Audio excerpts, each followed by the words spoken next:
sei que faz 5 minutos que ninguém entrou. Se alguém entrar depois, vai pegar o bonde andando. Pois é. Pois é, então vamos lá. Hoje, então, tecnicamente, a nossa quarta aula. A gente vai falar um pouquinho das ligações químicas, dos 3 tipos que tem. Na verdade, são 4, né? Por assim dizer, são 4 tipos. Então, vamos começar um catadão rapidinho sobre as ligações químicas. A primeira ligação química, que é o que eu vou falar agora, chamada de ligação iônica. Essa é uma ligação que ela se baseia muito na regra do octeto. Você lembra aquele fato que os átomos precisavam ter 8 elétrons na camada de valência para eles se sentirem, vamos dizer assim, estáveis? Sim. Então, essa regra basicamente baseia todas as ligações químicas que a gente tem, principalmente a iônica. A iônica consiste numa reação entre átomos dos extremos da tabela periódica, onde alguns desses átomos precisam desesperadamente perder elétrons para voltar para uma camada anterior, que já tem 8, para eles atingirem a regra do octeto, enquanto os elementos da outra ponta da tabela periódica querem desesperadamente roubar elétrons para que eles atinjam 8 nessa camada de agora. Então, se a gente for parar para pensar, essa é o tipo de ligação que liga o pessoal do canto esquerdo com o pessoal do canto direito. Se a gente olhar numa tabela periódica, deixa eu mostrar uma tabela periódica aqui. Eu acho que eu tenho isso em algum lugar. Vamos ver se dá para compartilhar. E você está vendo a tabela ou você está vendo ali esse exercício? Estou vendo a tabela. Maravilha. Então, assim, a gente basicamente, numa ligação iônica, a gente combina esses elementos da família 1 e 2, que são os metais, com os elementos da outra ponta da tabela periódica. Não com os gases nobres, afinal de contas, eles não fazem ligação química, né? Eles são os metidos, os frescos. Eles já têm 8 elétrons, então eles não querem socializar com ninguém. Então, eles fazem ligação basicamente com esses caras da família 17 e da família 16, ok? Então, eles são ametais. Então, a ligação iônica a gente tem os metais de um lado fazendo ligação com os ametais do outro.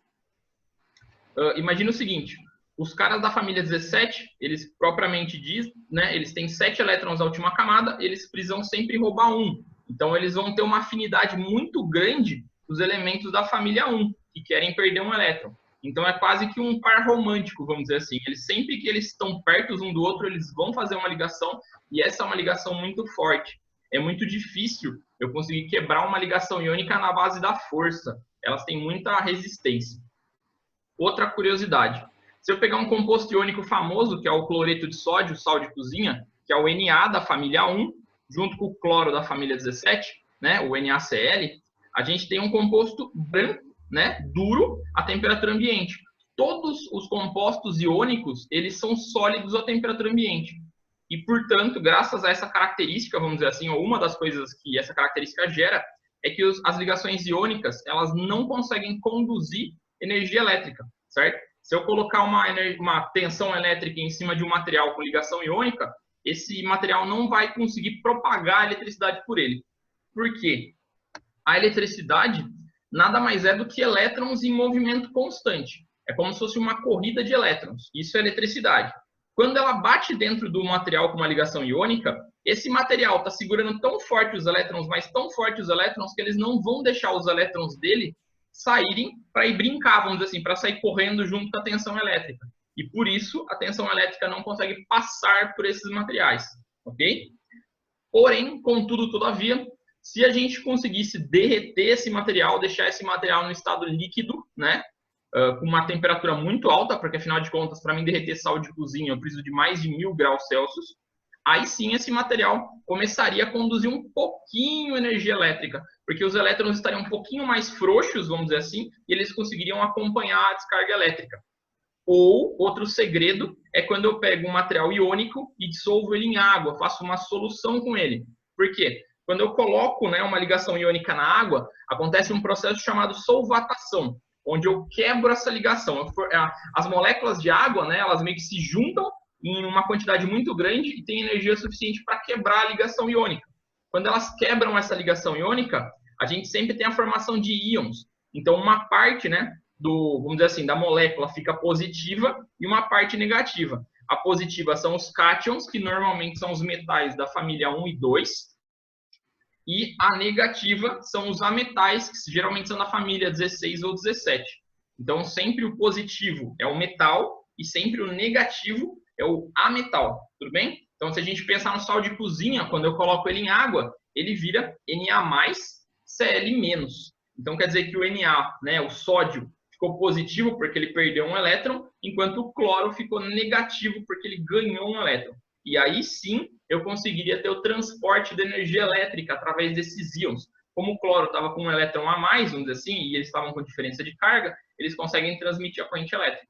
Então, se eu fosse sintetizar rapidinho, compostos iônicos sólidos não transmitem energia elétrica, não conduzem corrente elétrica, mas os líquidos, tanto solubilizados em solução quanto derretidos, quanto depois que sofreram um processo de fusão, eles conseguem conduzir. Beleza?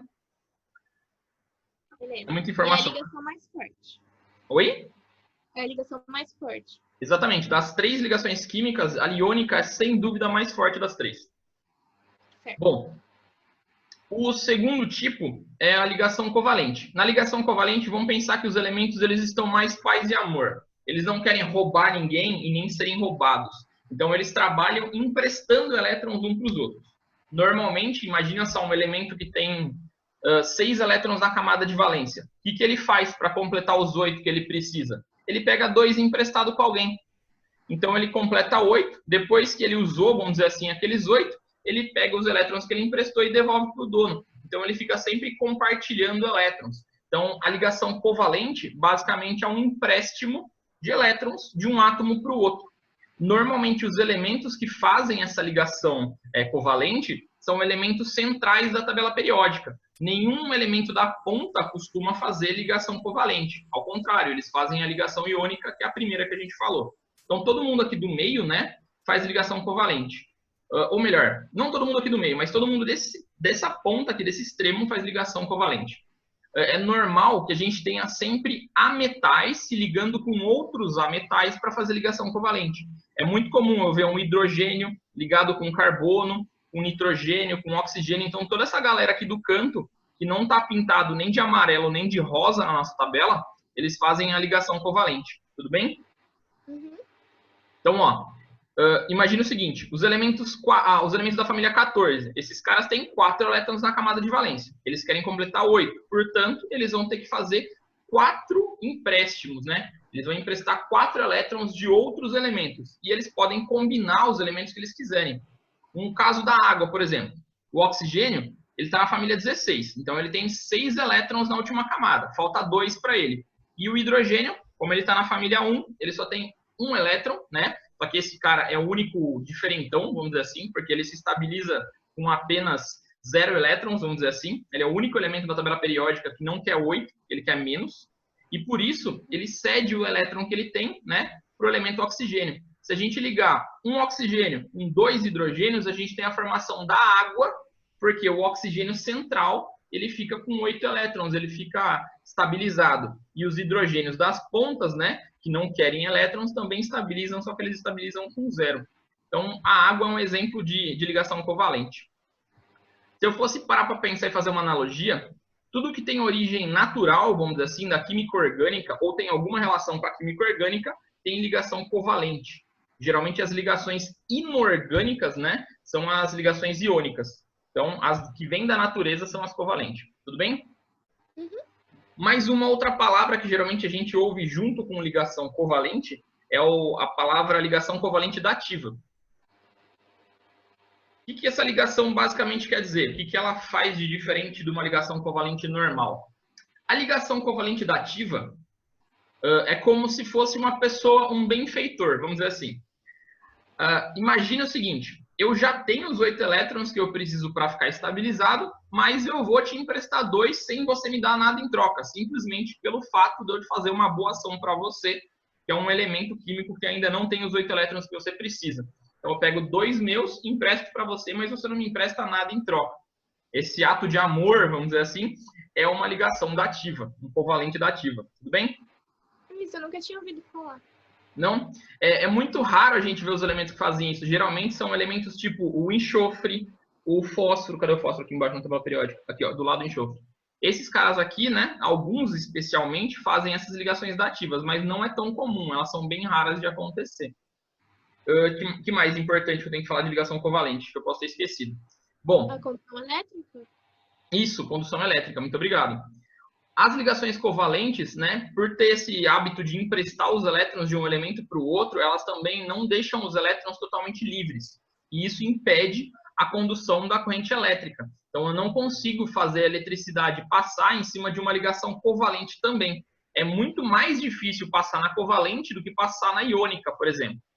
Por isso que os materiais mais isolantes de corrente elétrica, como, por exemplo, borracha, madeira, eles são feitos de ligação covalente, né? São feitos de materiais orgânicos, naturais, que possuem ligações covalentes. O único, nem na verdade misturando, né, uma solução covalente com água, igual acontece na iônica, eu consigo fazer a corrente elétrica passar. Porque as ligações covalentes, elas formam moléculas. Quando eu coloco uma molécula em água, ela não é destruída formando íons, igual acontece na ligação iônica. Não, a molécula continua na dela como se nada tivesse acontecido. Afinal de contas, a própria água, né, H2O, também é uma molécula que veio de ligação covalente. Então, não tem por que uma atacar a outra. Então, com isso, né, graças a isso, elas não têm a capacidade de conduzir corrente elétrica, né, nem mesmo em estado líquido. Então, se eu pegasse água pura, somente a substância água, sem nenhum sal mineral, sem nenhuma impureza no meio, eles chamam isso de água deionizada, e tentasse colocar um fio desencapado lá dentro e o dedinho do outro lado da solução, a seu dedo não seria eletrocutado, porque a energia elétrica não conseguiria passar por dentro da água limpa. A única coisa que faz a água conduzir corrente elétrica é os sais minerais que estão misturados lá dentro, que são iônicos, por sinal. Tudo bem? Ok. Bom, deixa eu ver o que mais que eu posso ter esquecido. Tá. Da ligação covalente, nada. Vamos para a última. Ligação metálica. Ligação metálica, né, como o próprio nome está falando, é uma ligação que acontece entre dois átomos de metais, qualquer metal da tabela periódica, né? A gente principalmente tem os metais de transição, mas em alguns casos esporádicos a gente também pode ter metais da família 1 ou metais da família 2. E esses caras normalmente se unem entre si. Então, por exemplo, eu pego vários átomos do mesmo elemento químico, como por exemplo vários átomos de ferro, e eles se unem formando uma liga metálica, formando um pedaço de ferro, vamos dizer assim. Essa união que eles têm, né, é a ligação metálica. O que ela faz no ponto de vista eletrônico, a ligação metálica? Ela é o seguinte, ela também não gosta de roubar ou perder elétrons, afinal de contas são átomos iguais, são quase irmãos, e eles não querem roubo entre eles. Então, o que eles fazem? Eles fazem uma espécie de vaquinha eletrônica. Como assim vaquinha eletrônica? Cada elemento que entra na ligação química, cada átomo de ferro que entra na ligação química, deixa eu ver se ninguém pediu para entrar no grupo, acho que não. Estamos sozinhos ainda. Então, cada átomo que entra na ligação química, ele empresta um elétron, né? Ele joga um elétron como se fosse numa poupança, numa conta, certo? Então, quando tem vários átomos lá dentro, essa conta começa a ficar cheia de elétrons. Quando algum desses átomos precisa que os 8 elétrons venham para ele, para fazer alguma coisa, então esses elétrons se movem até aquele átomo e ficam ali por um tempo. Depois de um tempo, essa nuvem eletrônica, né, esse monte de elétrons acumulados, vai para outro átomo e assim por diante ela fica passando. Então é como se fosse um amontoado de elétrons de uso coletivo, uma vaquinha de elétrons dentro da ligação química, certo? E se a gente for parar para pensar isso, quer dizer então que os elétrons, como eles ficam se movendo de um átomo para o outro, eles estão necessariamente livres lá dentro. Como eles são elétrons mais livres que os outros dois tipos de ligação que a gente falou, então quer dizer que a ligação metálica consegue sim conduzir muito bem a corrente elétrica, independente do estado físico que a gente tenha. Se a gente tiver metal sólido, vai conduzir corrente elétrica. Se a gente tivesse metal líquido, ia conduzir corrente elétrica. E se por, sei lá, um milagre divino fizesse com que a gente tivesse metal gasoso, ele também conduziria muito bem ainda a corrente elétrica, porque é uma característica dos elétrons livres que eles têm lá dentro. Então, ó, ligação iônica, rouba ou é roubado. Ligação covalente, empresta um para o outro, né? Ligação covalente da ativa, uma pessoa rica empresta para uma pessoa mais pobre, no caso, um átomo mais rico empresta para um átomo mais pobre. E a ligação metálica, todos os átomos que estão lá dentro colocam, né, um elétron como se fosse uma reserva de emergência, e esses elétrons ficam livres para se mover dentro dos átomos que precisarem, tá? Então, resumidamente, é isso, certo? Essa foi a nossa parte explicativa turbo da aula de hoje. Agora a gente vai tentar fazer as questões. Ou melhor, tem alguma questão que você ficou na dúvida, que você não lembra, a gente já vai direto para ela? Ou até, você falou que você fez até a 7, né? Foi. Se você não entendeu alguma, a gente faz aquela. Senão a gente continua da 7 para frente. Calma aí. Sem problema, calma. Apesar de ter falado voando. Ah, eu acho que eu fiz todas mesmo. Então até a 7 você tá tranquila. Sim. Aparentemente sim. Só não corrigi ainda, mas Ah, maravilha. Então vamos fazer o seguinte, vamos fazer da 8 para frente, pode ser? pode ser. Então vamos achar a 8 aqui, aqui. Aqui, pronto. A 8 já começa com uma bem difícil, hein? Na 8 ele diz assim: analise o gráfico que mostra a variação de eletronegatividade em função do número do átomo, número atômico, perdão. Aí ele mostra um gráfico, né, que tem dois elementos ligados. No primeiro a gente tem lítio e flúor, depois sódio e cloro, depois potássio e bromo, depois rubídio e iodo, depois césio e AT, que eu não lembro o que é. Mas enfim. Aí ele diz assim: devem se unir entre si por ligação iônica os elementos de número atômico. Aí ele fala pra gente. Então, bom, só para lembrar, ligação iônica significa que um vai roubar e o outro vai perder elétron, certo? Certo. Quando que a ligação iônica acontece mais fácil? Quando eu tenho um elemento da família 17, né, ou da família 7A, tentando fazer ligação com um elemento da família 1 ou da família 1A. Tudo bem? Então a gente tem que ter esses dois extremos para a ligação iônica acontecer mais rápido, certo? Certo. Então, basicamente, a gente vai dar uma olhada na tabela periódica que tem esse exercício de baixo e vai pensar o seguinte: qual é o número atômico desses elementos aqui? Vamos fazer uma contagem como se a gente não tivesse uma outra tabela periódica igual aconteceria num vestibular da vida. Então, ó, o primeiro elemento aqui, ó, hidrogênio, número atômico 1. Então, 1, o hélio 2, o lítio 3, o berílio 4, aqui 5, 6, 7, 8, 9, terminaria no 10º. O sódio, né, que é o primeiro elemento da fileira 3 aqui, começaria com 11. O magnésio 12, depois 13, 14, 15, 16, 17, 18, voltando para o outro lado, 19. Então, quer dizer o quê? Esse primeiro elemento aqui, ó, é o elemento de número 19, certo? Ele é da família 1. Qual que foi o elemento que eu falei antes dele, que era da família 17? Eu falei do elemento cloro. Se esse é o 19, esse cloro vai ser o 17, certo? Uhum. Então, provavelmente, né, o 17 é o número atômico de um dos elementos que vai participar dessa ligação iônica. Afinal de contas, ele é um elemento da família 7A. Ele tem 7 elétrons e ele só quer pegar mais um. Então, provavelmente, ó, o número 17, que aparece em duas alternativas, é uma parte da resposta. Então, se a gente já descobriu que esse cara é da família 7, ó. Então, a gente tem que ver qual é o dos números atômicos que aparecem junto com o 17 e pertencem à família 1. Se é o 35 ou se é o 57.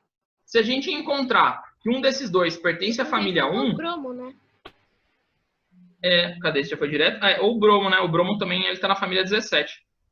O bromo é o número atômico... Vamos lá, buguei. Que é 19, 20, 21, 22, 23, 24, 25, 26, 27, 28, 29, 30, 31, 32, 33, 34, 35. O bromo é 35. Também pode ser. Então já não seria esse.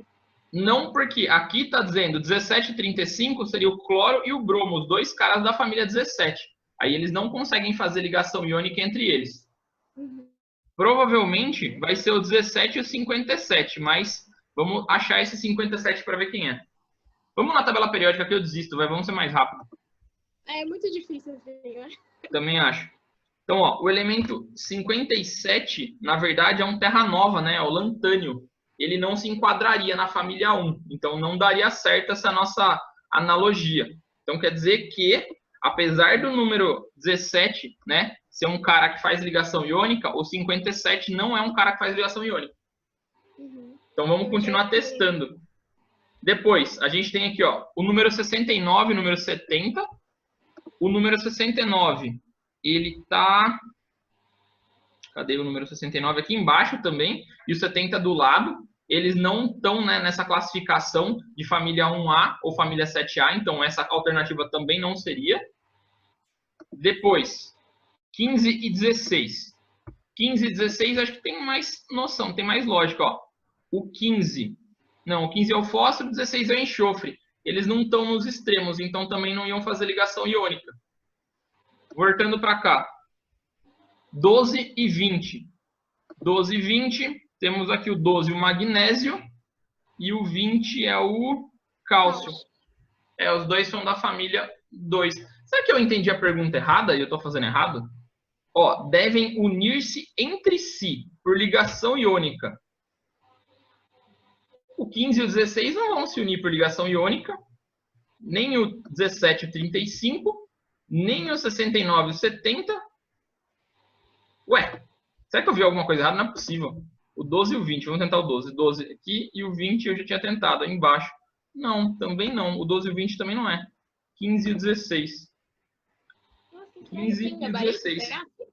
15 e o 16 também não. Estranho. Será que... Eu vou procurar essa pergunta no Google, porque, de acordo com a minha análise, nenhuma delas seriam ligações iônicas entre eles. Pois é, achei estranho. Então vamos lá, rapidinho. Vamos pesquisar isso no Google, porque o Google deve ter a resposta. Assim que eu conseguir entrar no meu navegador, porque acho que esse negócio não deixa. Que agonia que dá isso. Deixa eu ver se eu acho que Aqui, consegui. Vamos lá. Vamos ver, resolução da Unesp 2018. Ver se a gente acha. Questão... Não. Questão... Não. Aqui. A solução é, se entrarmos no grafo com os números atômicos fornecidos nas respostas, percebemos que o par com a eletronegatividade mais distante é o 17 e o 57. Tem isso na nossa, 17 e 57? Tem. Eu que não vi. Deixa eu ver quem que é o 17 e 57. O 17 é o cloro e o 57... Bens a Deus, onde está o 57? Ah, é o lantânio. Nossa, essa foi estranha até para mim, hein? Se for parar para analisar, o lantânio seria na família 3.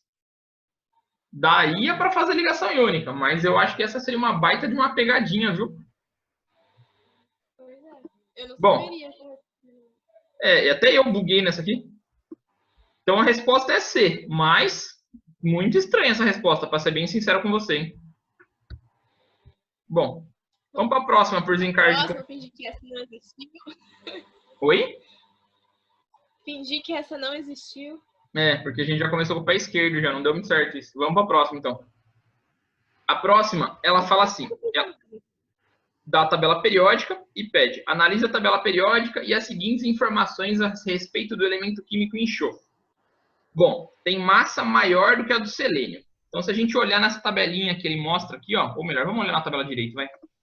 O enxofre está aqui na família 16 e o selênio está embaixo. Repara, quanto mais para baixo da tabela periódica eu vou, maior é o meu número atômico e maior é a minha massa atômica. Então, o enxofre é maior que o selênio? Não. Não, ele não é não. Então, essa primeira, né, já não teria lógica, não teria pé nem cabeça. Segunda, ele pode formar com hidrogênio um composto molecular de fórmula H2S. Então, lá, composto molecular significa que ele vai fazer uma ligação covalente. Então, vamos ver a família do enxofre. O enxofre está na família 16, então ele tem 6 elétrons na camada de valência, ele precisa só pegar mais 2 para ficar com 8. E o hidrogênio a gente sabe que tem 1, então quer dizer que eu consigo combinar assim um enxofre e 2 hidrogênios, porque aí o enxofre ficaria com 8. Então, a segunda afirmativa, né, é verdadeira. Eu posso fazer um composto molecular com isso daqui. Beleza? Beleza. Depois, 3. A energia necessária para remover um elétron da camada mais externa do enxofre é maior do que para remover um da camada mais externa do sódio. Bom, o sódio ele é da família 1, então quer dizer que ele está praticamente doando o elétron que ele tem na última camada. Ele vai deixar qualquer um levar.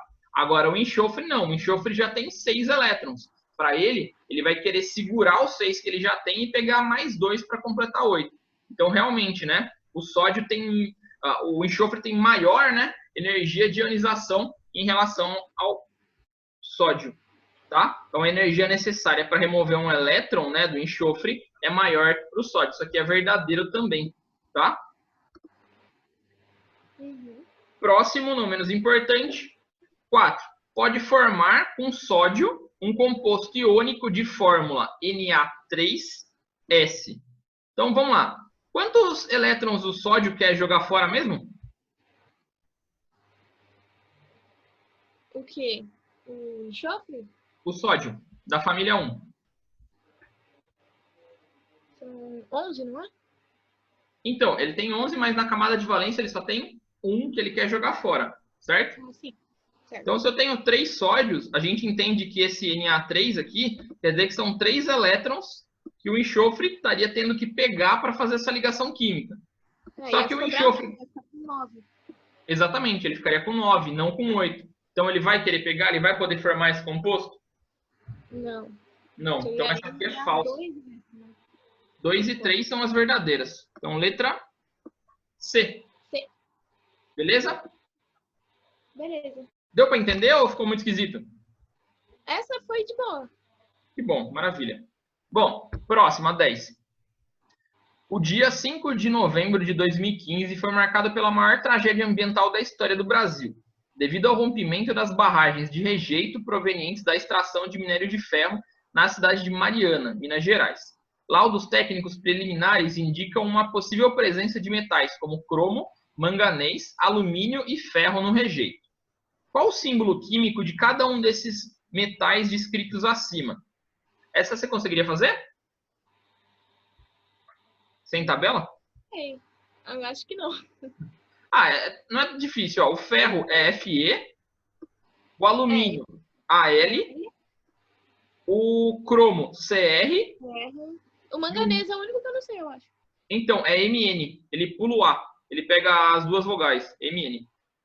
Vogais não, duas consoantes. Nossa senhora. Então, ó, só para confirmar. Oi? Eu nem ia perceber se eu falar. Então, vamos lá. Ó. Mn, ó, manganês.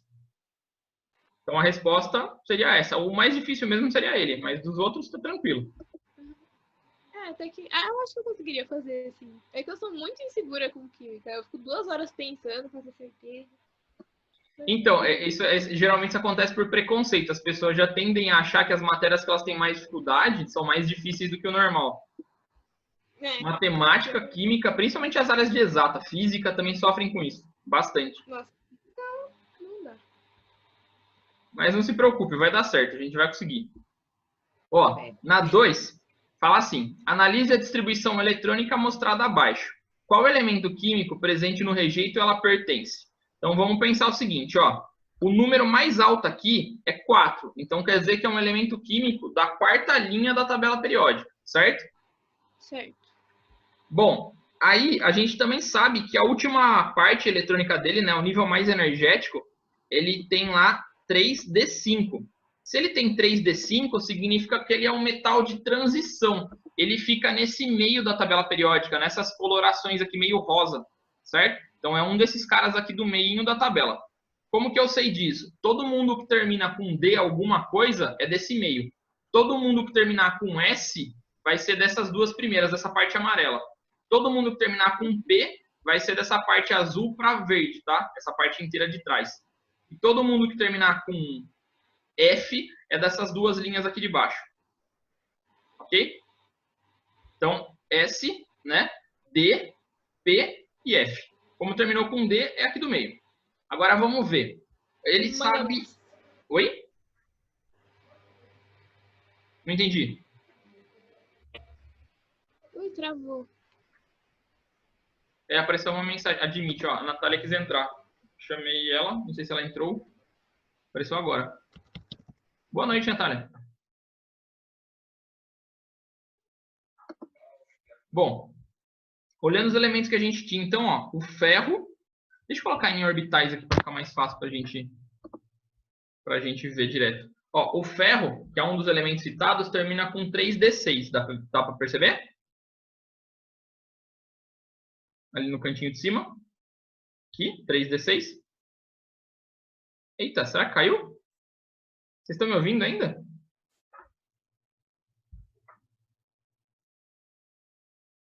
Eu acho que caiu. Desconfio. Voltou. Voltou? Estão me ouvindo? Uhum.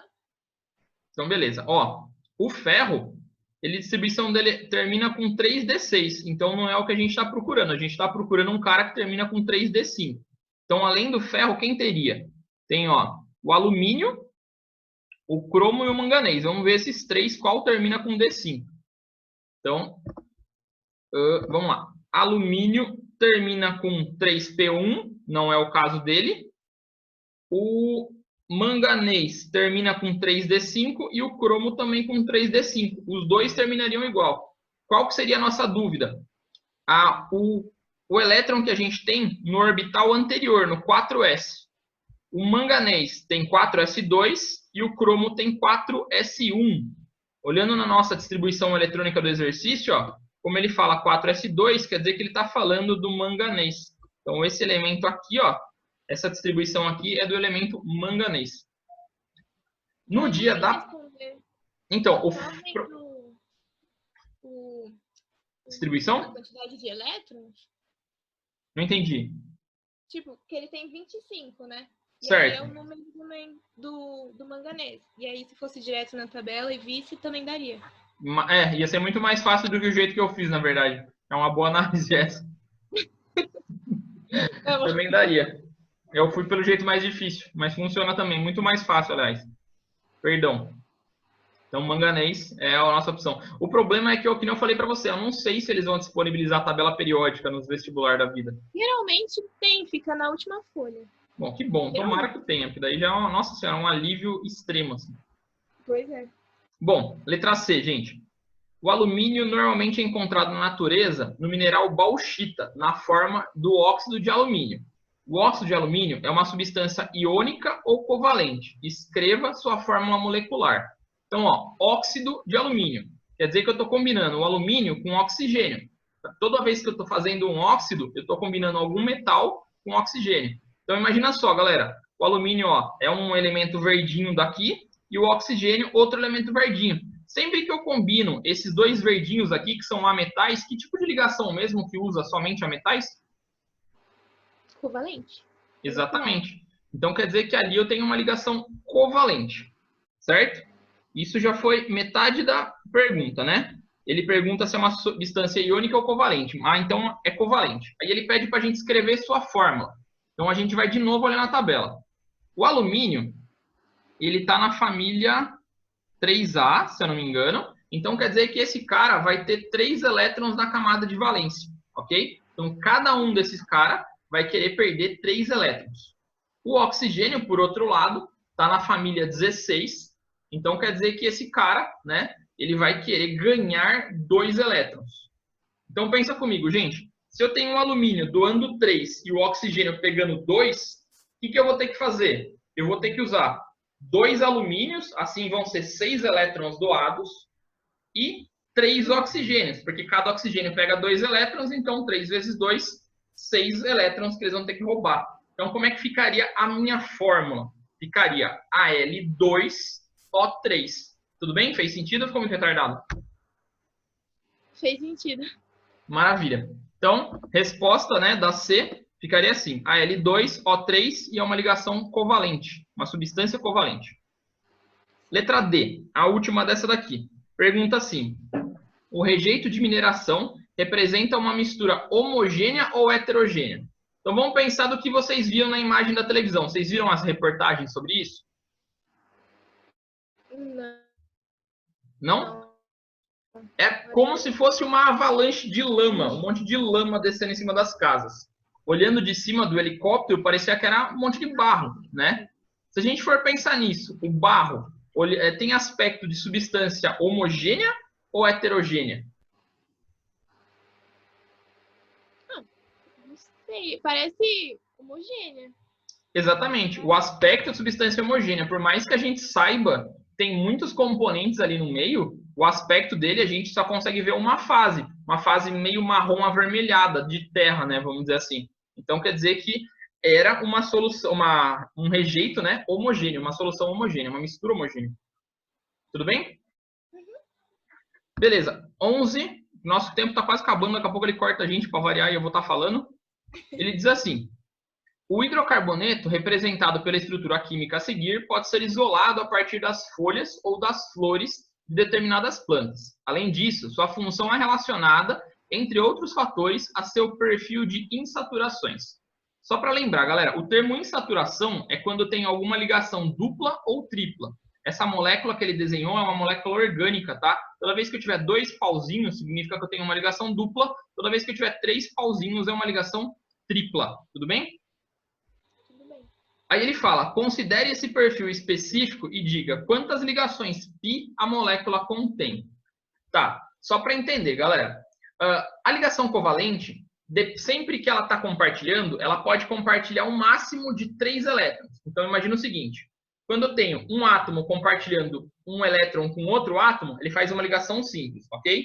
Então, essa ligação é flexível, só que ela é fraquinha ao mesmo tempo. Quando eu compartilho 2 elétrons com 2 elétrons do outro átomo, tem uma ligação dupla. Essa ligação é um pouco mais rígida e um pouco mais forte. Quando eu compartilho 3 elétrons de um átomo com 3 elétrons do outro, a gente tem uma ligação muito mais rígida e muito mais forte. O ponto é, sempre a primeira ligação química que é feita no modo covalente é uma ligação sigma. Todas as outras depois da primeira são consideradas ligações π. Então, sempre que eu ver uma ligação dupla, a primeira é sigma e a segunda de baixo é π. Se eu ver uma ligação tripla, a primeira é sigma e as duas de baixo são π. Tudo bem? Então, quantas ligações duplas a gente tem aqui, ó? Tem 2 duplas e uma tripla. Faz sentido? Então, quer dizer, ó, quantos tracinhos a mais eu tenho aqui, ó? Na dupla, eu tenho uma π, então uma aqui mais uma aqui, 2. E na última, que é a ligação tripla, eu tenho mais 2 π. Então, o total de ligações π que eu tenho são 4. Letra C. Tudo bem? Sabe uma coisa que eu tô achando estranho? O Zoom não cortou a gente ainda. E já faz mais de 40 minutos.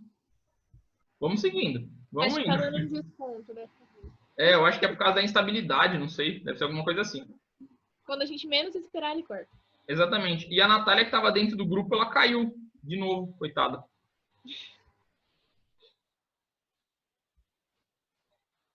E alguém mandou uma mensagem no grupo também. Perdão, gente. Bom, vou lá. Voltando. 12. Os elementos X, Y e Z apresentam as seguintes configurações eletrônicas. Aí ele fala lá do elemento X. O elemento X termina com a distribuição 3s1, quer dizer que esse cara tem um elétron na camada de valência. Então, ele seria como se fosse um elemento da família 1A e quer perder esse elétron desesperadamente. O Y, ele tem na última camada 2 no orbital S e 5 no orbital P. Então, ao todo, na camada de valência, ele tem 7. É como se fosse um elemento da família 17 ou 7A. Ok? Então, ele quer desesperadamente roubar um elétron. E o último elemento, que é o elemento Z, ele tem, ó, na última camada, 2 elétrons no orbital S e 6 no P. Então, quer dizer que esse cara já está estável. Ele seria basicamente um gás nobre. Ele não queria fazer ligação com ninguém, tá? Dito isso... Quando eu tenho que somar, por exemplo, que teve que somar do elemento Y, o 2 e o 5. Você soma sempre os que tem um número na frente igual. Por exemplo, todos têm um número 3, ó. 3 com 3, certo? Ah, tá. Os 2 seriam das camadas anteriores. Esse daqui, ó, esse 2S2, esse 2P6 seria da camada antes da última, né? Da camada da penúltima, vamos dizer assim. E o da 3 seria da camada de valência, que é a última camada desse elemento. Entendi. Beleza? Então, ó, beleza. A respeito desses elementos, pode afirmar que X e Y tendem a formar ligação iônica. O que você acha dessa afirmação? Acho que faz sentido. Por quê? Exatamente. O Y, né? Ele quer roubar 1 e o X quer perder 1, então sim, eles vão fazer ligação iônica. Essa de cara já é a resposta certa. Foi fácil essa. Essa foi muito fácil. Só por desencargo de consciência eu vou ler as outras, vai? Ó, Y e Z tendem a formar ligação covalente, o que é uma mentira porque o Z não faz ligação com ninguém, né? Letra C. O X não tende a fazer ligações nem com o Y nem com o Z, que é uma mentira também, que a gente sabe que o X tende a fazer com o Y. Letra D. 2 átomos de X tendem a fazer ligação covalente entre si. Não tem como fazer, porque se eles têm um elétron cada, se eles for fazer ligação covalente, eles vão emprestar. Então, um vai ficar com 2, enquanto o outro vai ficar com 2. Alguém vai sair ganhando? Não. Eles querem 8, não 2. Então, não serve para nada. E última, letra E. 2 átomos de Z tendem a fazer ligação iônica entre si. Então, de novo, a gente sabe que o Z não vai fazer ligação, então não é essa. A única realmente é a A. Próxima pergunta. 13. O quadro a seguir contém as cores das soluções aquosas de alguns sais.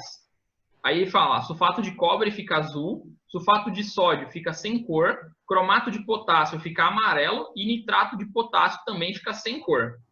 Aí ele pede, os íons responsáveis pelas cores amarelas e azul são respectivamente... Aí vai a dica, sempre que for que ele perguntar alguma coisa assim relacionado à cor, o cara que dá cor nas coisas é o metal. Então, por exemplo, a substância sulfato de cobre, que fica azul. Quem que é o metal que eu tenho na minha molécula? O cobre. Então, esse cara é o responsável pela cor azul. No caso do cromato de potássio, que dá a cor amarela, o metal que eu tenho aqui é o potássio. Então, ele que é responsável pela cor amarela.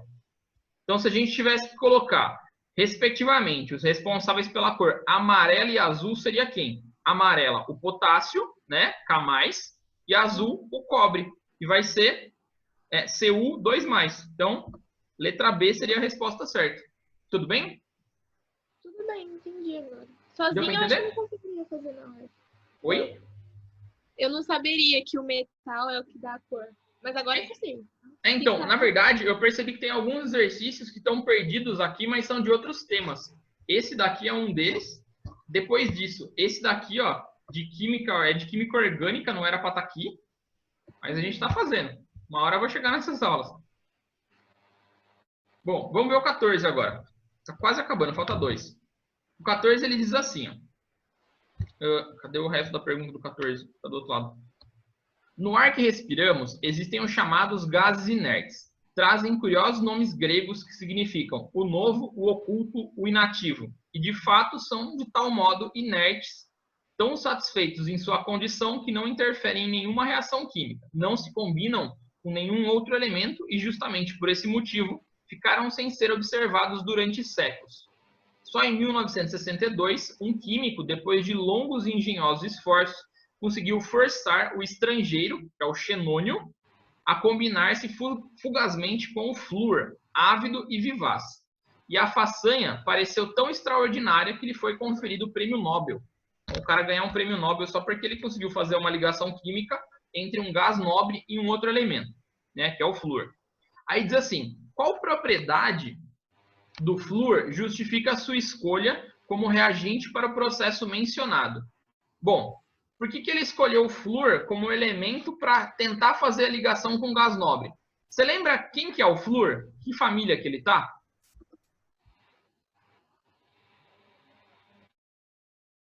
Você está me ouvindo? Ariel, caiu de novo? Família 7A. 17? 7A? Isso aí. Não, então, caiu? E se a gente parar para pensar, ele é o elemento da família que mais quer roubar elétron dos outros, certo? Ele é o elemento mais ladrão.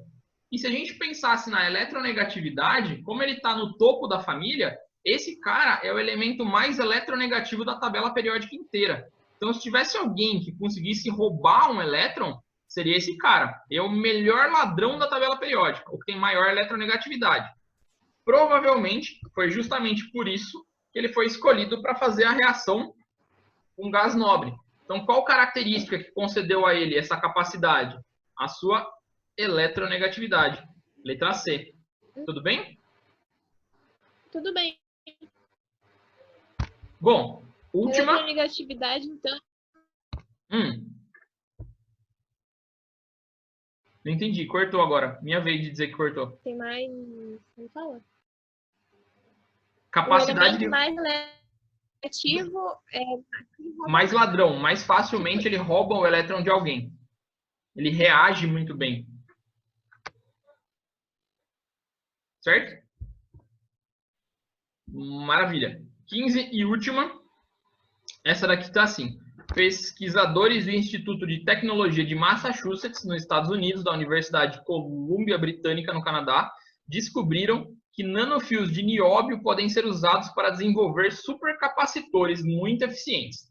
A tecnologia inovadora poderá ser a solução para minúsculas baterias utilizadas em dispositivos versáteis, como aparelhos que monitoram a saúde e o desempenho de atividades físicas, uma vez que os nanofios ocupam um espaço ao mesmo tempo em que liberam correntes elétricas de alta potência.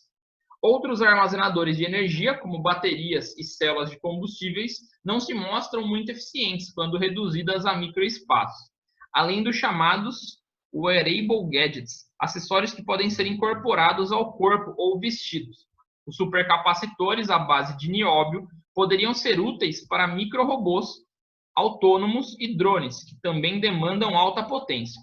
Por enquanto, o material está sendo produzido apenas em laboratório. O próximo passo, já em andamento, é desenvolver uma versão mais prática e mais fácil de ser produzida. Depois disso, ele fala assim: em relação ao nióbio, analise as preposições a seguir quanto à sua veracidade e vê se for verdadeiro, F se for falso. Primeiro, o elemento químico nióbio é um metal de transição interna do quarto período da tabela periódica. Então, vamos dar uma olhada na tabela. Nióbio, cadê o nióbio? Aqui. Então, ó, o nióbio ele realmente é um metal de transição, porque ele está nessa parte amarela, só que ele não é do quarto período, mas sim do quinto período da tabela periódica. Então, a primeira afirmativa, né, seria falso. Bom, depois, 2. Os átomos de nióbio no estado fundamental apresentam 5 elétrons na camada de valência. Então, vamos lá. O nióbio, né, vamos ver a distribuição dele. Ele já está com a distribuição aqui em cima. Deixa eu ver se eu arrasto a janelinha para o lado. Aqui foi. Então, ó, o nióbio ele tem apenas 4 elétrons. Melhor, 4 elétrons não, né? Na camada de valência ele só tem 1 elétron, né? Na sua camada mais energética, que é a camada 4D, né? O orbital D, na camada anterior, ele tem 4. Então, quer dizer que essa afirmação que ele fala, né? Se encontra... Cadê? Ó, apresenta 5 elétrons na camada de valência. É mentira, ele só apresenta 2 elétrons na camada de valência. Na verdade, 1, né? Que é o orbital... Meu Deus do céu, tô travando tudo. No período 5, ele tem 1 elétron apenas, no orbital S. Então, vamos lá, de novo. Então, ó, nióbio, termina o preenchimento dele, ó, o último número que tem ali é o 5S1, né? Então, a camada de valência desse cara só tem 1 elétron. Então, por isso, essa é falsa. Próxima. O elétron de maior energia do átomo de nióbio, no estado fundamental, encontra-se no subnível 4S. O de maior energia é sempre o último que a gente preenche. Se a gente for ver, o nióbio é um metal de transição, então ele sempre vai terminar no D, né? Então ele termina no 4D e não no 4S. Então essa daqui também é falsa, certo? Por enquanto a única verdadeira... Não, nenhuma foi verdadeira, né? Não, até agora não. Até agora não. Então, bom, já saberemos a resposta, a letra D, ó. Mas, por desencarte de consciência, vamos fazer a última. A ligação ferro-nióbio é um exemplo de solução sólida onde os átomos de ferro e nióbio estão unidos entre si por meio de ligações metálicas. Bom, a gente viu que o nióbio é um metal e a gente sabe que o ferro é um metal. Quando a gente tem a união de 2 metais, realmente é uma ligação metálica. Então, essa afirmação é verdadeira. Então, realmente, a letra D é a correta. Belezura? Belezura. Bom, obrigado pela aula VIP. Tem aula particular. Pois é. Eu adorei a aula. Que bom, que bom. Tirou bastante minhas dúvidas. Então, na verdade, aproveitando, se você quiser te perguntar mais alguma coisa, já que não caiu, se tiver alguma dúvida de alguma coisa, algum assunto assim, a gente aproveita e tira agora. Senão, você que manda. Sobre polaridade, tem a ver, né, com ligações? Sim, a gente costuma pensar o seguinte: quanto mais eletronegativo o elemento, mais polar é o elemento. Quanto menos eletronegativo, menos polar. Geralmente as ligações iônicas, elas formam moléculas muito polares, porque sempre tem alguém da família 7 com alguém da família 1. O cara da família 7 é muito negativo, então quer dizer que ele fica com um polo de energia negativa em volta dele. Então a molécula é muito polar. Já a ligação covalente, que tem compartilhamento de elétrons, e eles são mais parecidos, né, que não são elétrons, não são átomos muito extremos da tabela periódica, vamos dizer assim, eles são próximos uns dos outros, aí eles não fazem ligações tão polares. Então, compostos covalentes tendem a ser apolares, não sempre, alguns são polares, mas tendem a ser apolares, e os iônicos tendem a ser muito polares. Ok? E ligação metálica... Oi? Cortou tudo agora, Leon. Pode falar. Não, é que cortou o que você falou, eu não ouvi o que você falou. Deixa quieto. Então, ó, ligação metálica, como são átomos iguais, é apolar. Ligação iônica é muito polar. Ligação covalente, ela é o meio termo. Ela pode ser apolar, tem alguns casos específicos que são muito polares, mas normalmente ela é apolar. Mais ou menos isso. A maioria, então, das ligações iônicas são de polo induzido. Ou não tem nada a ver? E agora, essa foi pesada, hein? Não, ó. De polo são as ligações metálicas e algumas covalentes. A iônica é de polo induzido. Só de polo induzido. É porque eu lembro que de polo induzido é a mais fraca, né? Como você tinha falado que as iônicas são fracas também, ou acabei associando. Não sei se tem a ver. Na verdade, então, a de polo induzido são duas moléculas polares. Então, tem que ser metálica ou covalente. Para ser a iônica, na verdade, ela não, a força intermolecular dela seria maior, porque ela não seria de polo induzido, seria de polo, aí ela fica mais forte, ela é uma força intermediária. Mas isso já é outro assunto também de forças intermoleculares. Mas, bom, a gente vai... Deixa para a próxima aula. Isso que eu ia falar, deixa uma próxima aula. Aulas, não vou contar isso. Eu explico com mais calma. Bom, então... então acho que eu não tenho mais dúvidas. Então, é isso. Deixa eu tirar de gravar, fazer um tchau pro vídeo. Tchau, gente, até a próxima.